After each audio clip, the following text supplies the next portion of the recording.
Problem is, a lot of people cannot even achieve oneness if they tried. They don't know what that is. There is something about oneness that scares them. Have you ever seen friends that when you try to get close to, they got afraid and they ran away?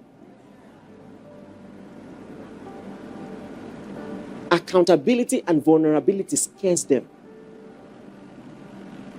Have you ever seen someone that genuine kindness seems suspicious to? What do you want?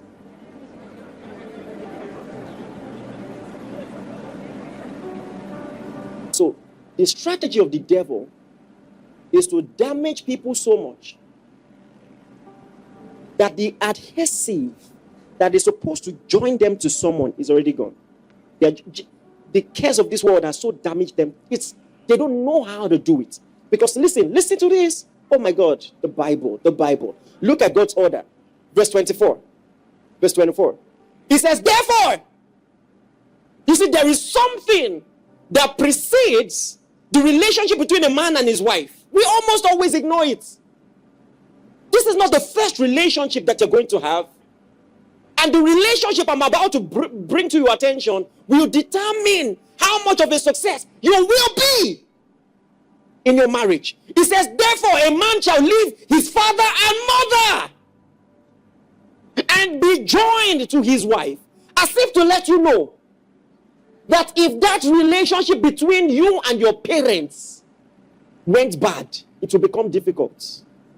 What I am telling you is well established in psychology, that subconsciously, the person you are trying to join yourself to, the way you love is reflective of the relationship you had with your primary caregiver established.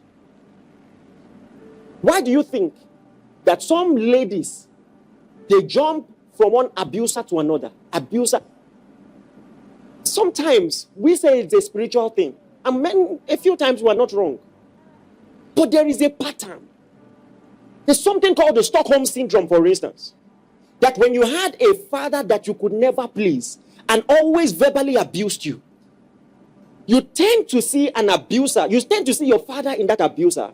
And you are drawn to the person because this is your chance to finally prove to your dad that you are deserving of love. And even if that relationship ends, you look for someone again. Daddy issues is a real thing.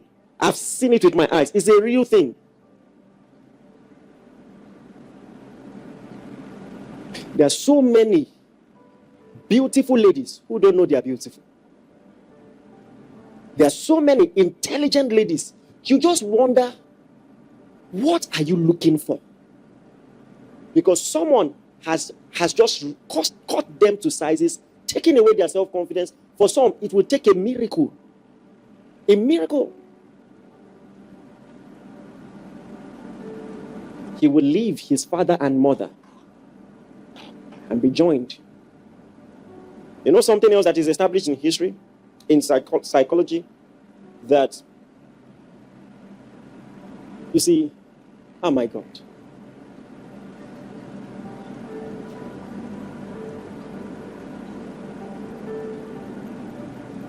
There's something very wrong in our culture.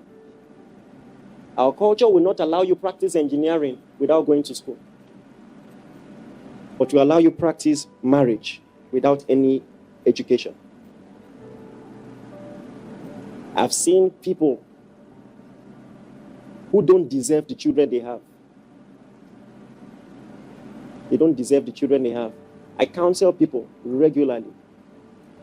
If you hear the things people have gone through, you won't wish it for your worst enemy. You will not. And think about it. When a child is born, there is no greater picture of innocence, no greater picture of vulnerability. But as time goes on, if the parents are not there, the child has to develop coping mechanisms and has to get used to the fact that this person I depend on will not always show up. And that behavior is reinforced. Have you seen people? Let me tell you something. There are a lot of people who have this self-sabotaging behavior. where just to protect themselves from being betrayed, they believe the worst.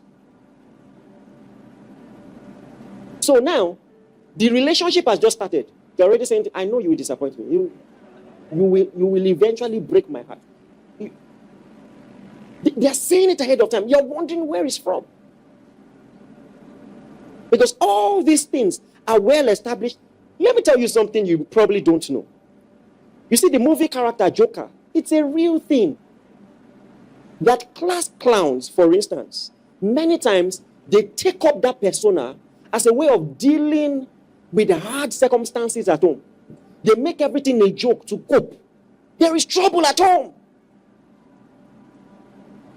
The reason they are laughing so much is because there is so much pain, and that is the only, in fact, I can argue is a genius coping mechanism.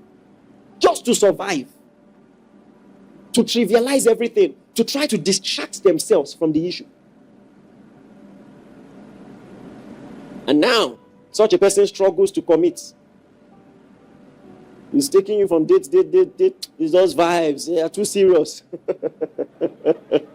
Just vibes. 4 years relationship. And that is why, see, healing is important. It is. It is. And sometimes we don't even know how to heal. You know, sometimes in church, we like to address the pain because there is something soothing, is uncomfortably soothing to just talk about it and to cry about it. Well, what is the way out? What is the way out? Every bad relationship in the past can be repaired with good, secure ones in the future. It is a fact spiritually and in psychology. The same way somebody taught you to hate, taught you to be pessimistic, taught you to expect disappointment. Listen, when you, oh my God, of the many things to gain in Christ, his brothers and sisters and fathers and mothers. Are you getting what I'm saying? And so, in church, allow people love you. And I don't see, some of us are so damaged, all we think is romantic love. Submit yourself to care. Submit yourself. Do you understand what I'm saying? Stop running away. The simple service units, join.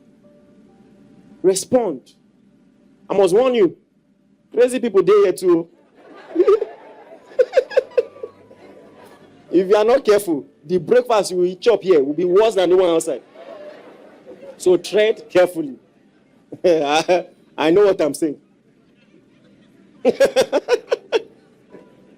Just to add that caveat, so you won't say I didn't tell you.